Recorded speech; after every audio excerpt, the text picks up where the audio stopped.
Aksi nyata disiplin positif yaitu membuat keyakinan kelas oleh Ibu Sri Wulandari. Tujuan disiplin positif ada dua.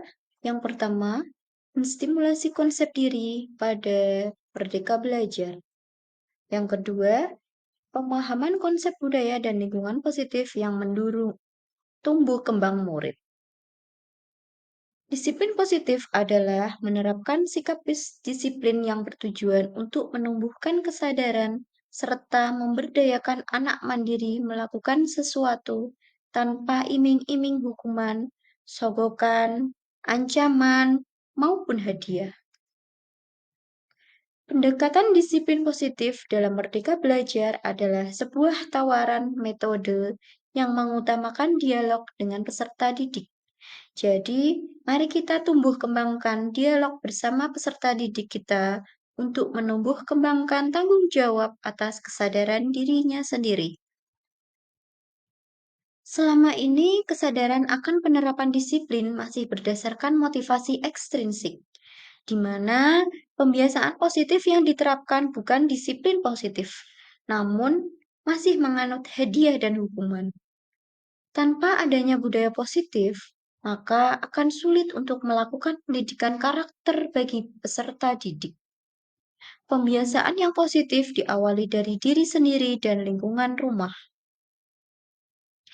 Keyakinan kelas adalah salah satu disiplin positif yang bisa kita terapkan dalam membangun budaya positif di sekolah.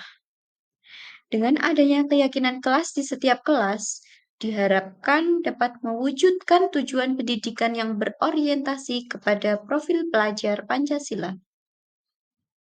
Tujuan keyakinan kelas ada tiga, yaitu yang pertama, menanamkan budaya positif yang akan menjadi bekal hidup murid untuk selamat dan bahagia. Yang kedua, menjadikan keyakinan kelas sebagai pembiasaan kelas yang terpola secara otomatis dan konsisten. Yang ketiga, menciptakan proses berpikir kritis, kreatif, reflektif, dan terbuka dalam menggali nilai-nilai kebijakan diri. Cara untuk membuat keyakinan kelas. Yang pertama yaitu pembuatan keyakinan kelas, dilibatkan seluruh warga kelas.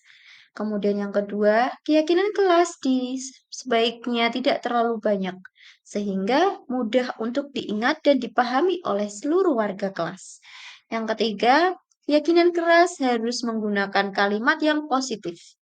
Yang keempat, keyakinan kelas sebaiknya sesuatu yang bisa diterapkan di kelas itu sendiri. Dan yang terakhir, keyakinan kelas ditinjau kembali dari waktu ke waktu. Langkah-langkah untuk membuat keyakinan kelas yaitu ada 6. Yang pertama, membuka ruang kelas diskusi. Yang kedua, tanya jawab tentang pendapat murid. Yang ketiga, mengambil kesimpulan dari ide-ide murid. Yang keempat, mengubah ide tersebut menjadi keyakinan kelas. Yang kelima, menulis keyakinan kelas dalam bentuk poster. Yang terakhir, keenam, yaitu keyakinan kelas dipajang bersama di kelas. Tolak ukur keberhasilan. Yang pertama yaitu terciptanya suasana pembelajaran yang nyaman, aman, tertib, dan disiplin. Yang kedua, semua warga sekolah mampu bersinergi dalam menciptakan ekosistem pendidikan yang baik. Yang ketiga, kegiatan pembiasaan berjalan dengan tertib. Yang keempat, terwujudnya profil pelajar Pancasila. Yang kelima, budaya positif dilakukan dengan penuh kesadaran, tanggung jawab, dan keberlanjutan. Dokumentasi, ini ada diskusi guru dan siswa untuk membuat keyakinan kelas. Kemudian ini dokumentasi pembuatan keyakinan kelas oleh anak-anak dan pemasangan juga.